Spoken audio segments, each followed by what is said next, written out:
Je veux parler de ma conception de l'histoire.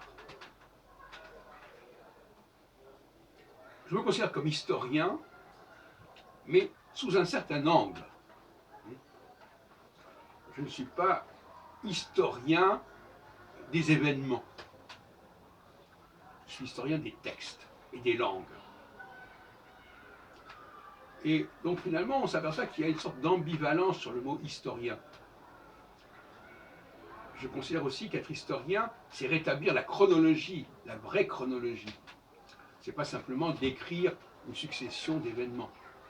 Donc, je diffère assez sensiblement de ce qu'on appelle l'historien aujourd'hui.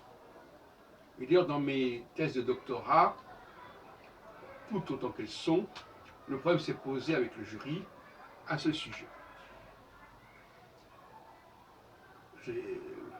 Par exemple, moi j'ai soutenu un post-doctorat sur l'identité d'un auteur et j'ai parlé aussi du contexte dans lequel ça se passait, mais le jury s'est surtout intéressé à ce contexte et non pas à la découverte critique et à l'analyse critique du texte.